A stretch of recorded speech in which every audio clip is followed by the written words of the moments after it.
Good morning.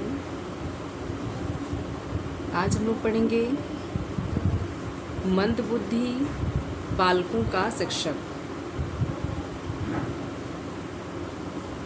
जो मंदबुद्धि बच्चे होते हैं उनके शिक्षक कैसे होने चाहिए। इसमें पहला बताया गया है कि शिक्षक को बालकों का सम्मान करना चाहिए। जो भी विशिष्ट विद्यालय होता है वहाँ के जो बच्चे होते हैं उन बच्चों का सम्मान वहाँ के टीचर्स को करना चाहिए, क्योंकि ये बच्चे मंदबुद्धि होते हैं। तो किसी भी चीज़ को ये बहुत देर में समझते हैं। तो अगर बच्चे कक्षा में किसी भी पढ़ाई हुई चीज़ को देर में समझते हैं और उससे संबंधित वे बार बार टीचर से प्रश्न करते हैं, तो ऐसे में बालकों को डांटना फटकारना नहीं चाहिए और उनका सम्मान करना चाहिए। उनकी उस मंदबुद्धि को लेकर बच्चे को कभी भी किसी के सामने बेइज्जत नहीं करना चाहिए। दूसरा बताया है कि शिक्षक को बालकों की सहायता, परामर्श और निर्देशन देने के लिए तैयार रहना चाहिए, क्योंकि ये मंदबुद्धि बच्चे हैं। तो इनको समय समय पे सहयोग की आवश्यकता पड़ती है, परामर्श की और निर्देशन की भी आवश्यकता पड़ती है। तो जो भी शिक्षक इन बच्चों को पढ़ाते हैं उनको इन सब चीज़ों के लिए हमेशा तैयार होना चाहिए, क्योंकि कभी भी ऐसे बच्चों को सहयोग या सहायता की आवश्यकता पड़ सकती है, उनको गाइड करने की आवश्यकता पड़ सकती है। तो टीचर के अंदर वो चीज़ें या गुण होना चाहिए कि वो ऐसे बच्चों को किस तरीके से उनको परामर्श दे या उनको निर्देशित करे, उनको समायोजन के लिए तैयार करे। थर्ड है कि शिक्षक को बालकों में संवेगात्मक संतुलन और सामाजिक समायोजन के गुणों का विकास करना चाहिए। जो मानसिक मंदित बच्चे होते हैं वे संवेगात्मक रूप से संतुलित नहीं होते हैं। कभी कभी बहुत वो उग्र हो जाते हैं या कभी कभी बहुत वो शांत हो जाते हैं, क्योंकि उनको पता ही नहीं होता है कि वे क्या कर रहे हैं।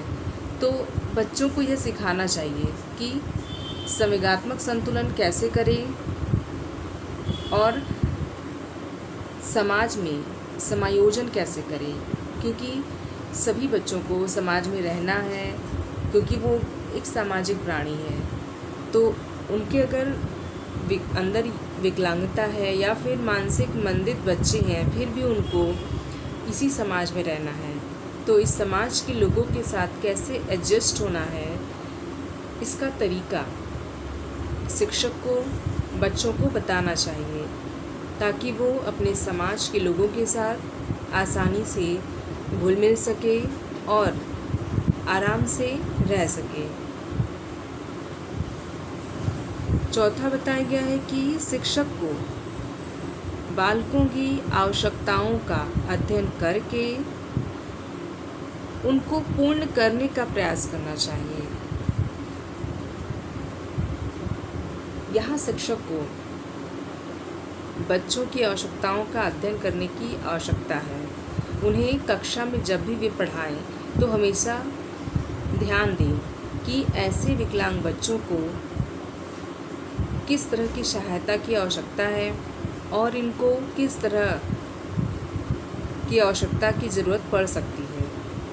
तो टीचर को हमेशा इसके लिए मेंटली प्रिपेयर रहना चाहिए कि ये मानसिक मंदित बच्चे हैं, तो इनको हमेशा ही सहयोग की आवश्यकता पड़ सकती है।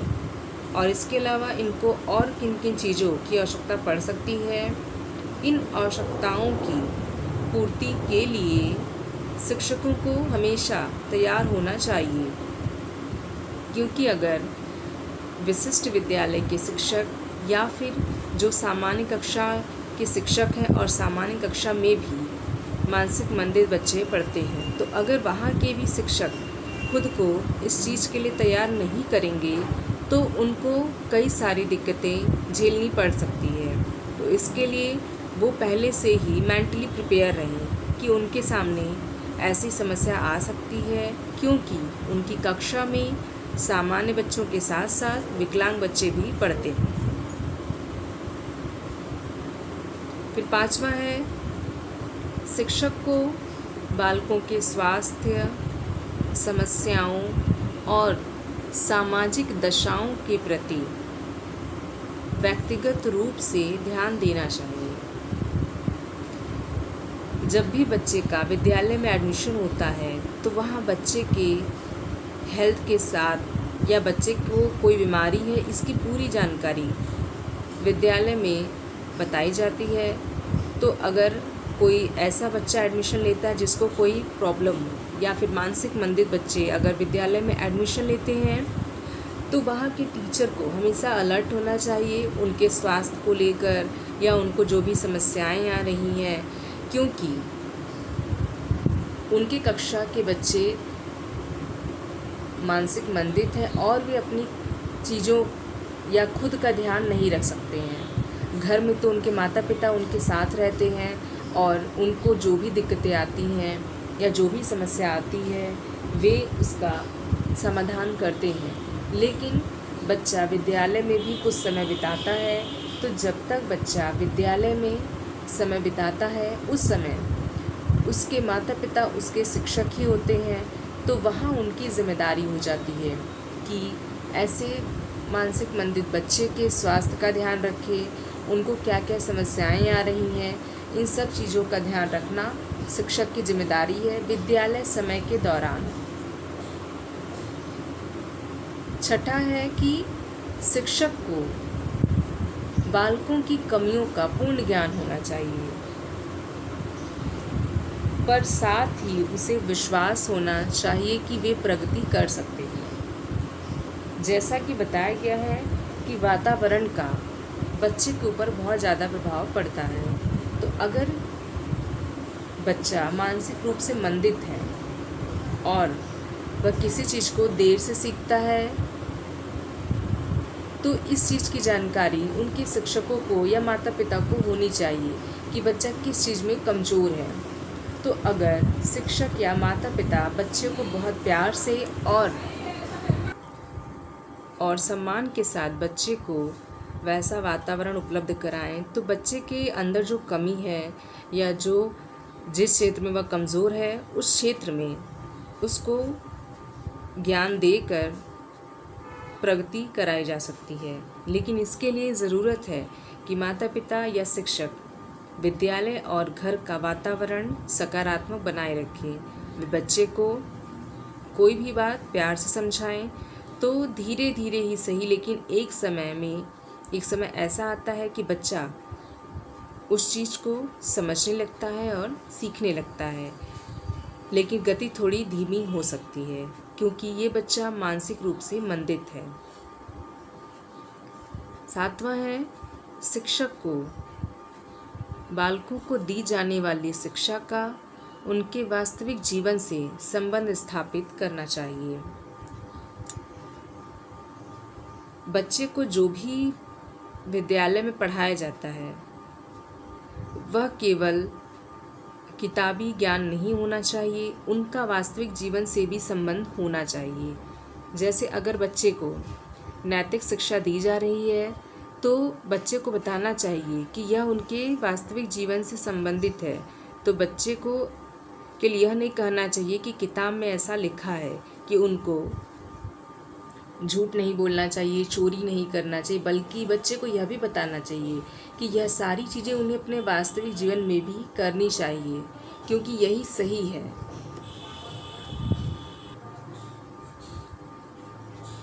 8वां है, शिक्षक को बालकों को 1 या 2 हस्तशिल्पों की शिक्षा देने में कुशल होना चाहिए। जो शिक्षक होता है विशिष्ट विद्यालय का या फिर सामान्य विद्यालय का शिक्षक है, अगर उसकी कक्षा में विशिष्ट बच्चा पढ़ता है तो ऐसे टीचर्स के अंदर हस्तशिल्प की शिक्षा देने की भी कुशलता होनी चाहिए। उनके अंदर यह क्वालिटी होनी चाहिए कि वह बच्चों को हस्तशिल्प की शिक्षा दे सकें, ताकि बच्चा पढ़ाई के साथ साथ और भी चीज़ें सीख सके और आने वाले टाइम में उसका इस्तेमाल अपने जीवन में कर सके। 9वां है, शिक्षक को बालकों को उनकी संस्कृति से परिचित कराने के लिए सांस्कृतिक विषयों की शिक्षा देनी चाहिए।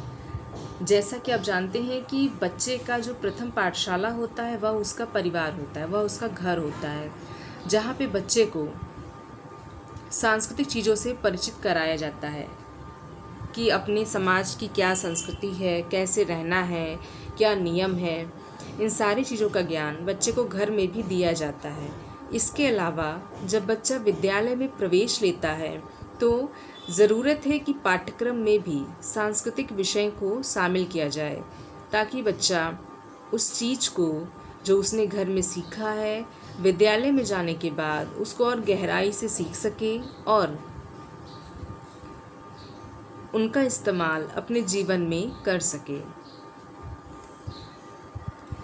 10वां है, शिक्षक को स्वयं शारीरिक श्रम को महत्व देना चाहिए और बालकों को उसे महत्व देने की शिक्षा देनी चाहिए। यहाँ यह बताया गया है कि जो शिक्षक है, अगर वह अपने बच्चों को यह बताता है कि शारीरिक श्रम करने से शरीर का विकास होता है, तो पहले उसे खुद भी शारीरिक श्रम करना चाहिए, क्योंकि बच्चा अपने बड़ों की ही नकल करता है। तो अगर शिक्षक खुद भी शारीरिक श्रम करता है, बच्चे के सामने उदाहरण पेश करता है, तो बच्चा उनको देखकर सीखता है और फिर उस चीज़ को हर समय महत्व देता है। 11 है, शिक्षक को बालकों को शिक्षा देने के लिए सरल विधियों, मूर्त वस्तुओं और सामूहिक क्रियाओं का प्रयोग करना चाहिए।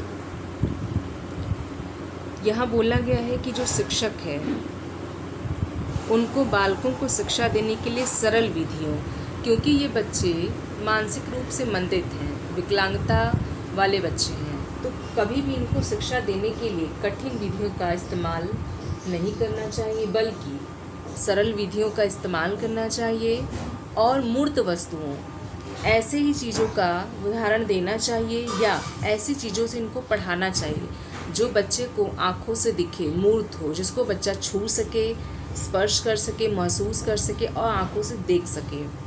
तभी वह बच्चा इस पे यकीन कर पाएगा।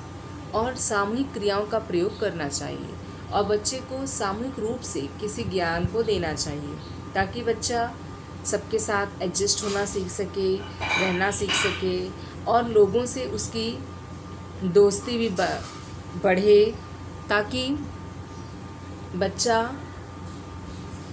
बच्चे की जो मानसिक हालत है उसमें सुधार आ सके। 12 है, शिक्षक को धीमी गति से पढ़ाना चाहिए और पढ़ाए हुए पाठ को बार बार दोहराना चाहिए। किसी भी कक्षा में अगर बच्चे बहुत छोटे हैं या फिर उनको कोई मानसिक विकलांगता है या इसके अलावा और कोई विकलांगता है, तो ऐसे कक्षा में शिक्षक को बच्चों को जब भी पढ़ाना चाहिए तो उसकी गति बहुत धीमी होनी चाहिए। बच्चों को धीरे धीरे करके समझाना चाहिए और आराम से समझाना चाहिए, क्योंकि टीचर का उद्देश्य होना चाहिए कि जो भी चीज़ें वे बच्चे को पढ़ाएं वह बच्चे को समझ में आए। टीचर का यह उद्देश्य नहीं होना चाहिए कि उनको अपना पाठ्यक्रम खत्म करना है। तो धीमी गति से पढ़ाना चाहिए और पढ़ाए हुए पाठ को बार बार बच्चों के सामने दोहराना चाहिए। 13 है, शिक्षक को अपने शिक्षण को रोचक बनाने के लिए सभी प्रकार के उपयुक्त उपकरणों का प्रयोग करना चाहिए। शिक्षक अगर रोचक तरीके से पढ़ाई नहीं करवाएगा तो बच्चे उसको उत्साह के साथ नहीं करेंगे। तो इसके लिए ज़रूरी है कि शिक्षक पढ़ाने के लिए उपयुक्त उपकरणों का प्रयोग करे ताकि वह बच्चे को रोचक लगे और बच्चा उसको खुश होके पढ़ सके। 14 है, शिक्षक में धैर्य और संकल्प के गुण होने चाहिए ताकि वह बालकों की मंद प्रगति से हतोत्साहित न हो जाए। ये सबसे महत्वपूर्ण बात है कि जो भी विकलांग बच्चों के शिक्षक होते हैं उनके अंदर धैर्य बहुत ज़्यादा होना चाहिए, क्योंकि ऐसे बच्चों को पढ़ाना बहुत मुश्किल कार्य है। इनके साथ कई सारी समस्याएं आ जाती हैं और इनको समझाना भी मुश्किल होता है। तो ऐसे में शिक्षक के अंदर धैर्य की आवश्यकता है, क्योंकि बच्चा एक ही बात को कई बार पूछ सकता है और इसके अलावा और भी समस्याएं सामने खड़ा कर सकता है। तो ऐसे में शिक्षक को चाहिए कि वह बच्चे की मंद गति से, जो सीखने का जो उसका मंद गति है, उससे परेशान ना हो, बल्कि धैर्य के साथ बच्चों को पढ़ाए। फिर लास्ट है 15, शिक्षक में बालकों के प्रति प्रेम, सहानुभूति और सहनशीलता का व्यवहार करने का गुण होना चाहिए। जो शिक्षक है उसके अंदर सहानुभूति की भावना होनी चाहिए, प्रेम होना चाहिए, क्योंकि प्रेम और सहानुभूति से ही वह बच्चे को प्यार से पढ़ा सकता है, उनको समझा सकता है। अगर शिक्षक के अंदर इन सब चीज़ों का अभाव होगा तो बच्चा शिक्षक से पढ़ना नहीं चाहेगा और वह विद्यालय भी आना पसंद नहीं करेगा। तो इसके लिए इन सब चीज़ों का होना शिक्षक में ज़रूरी है।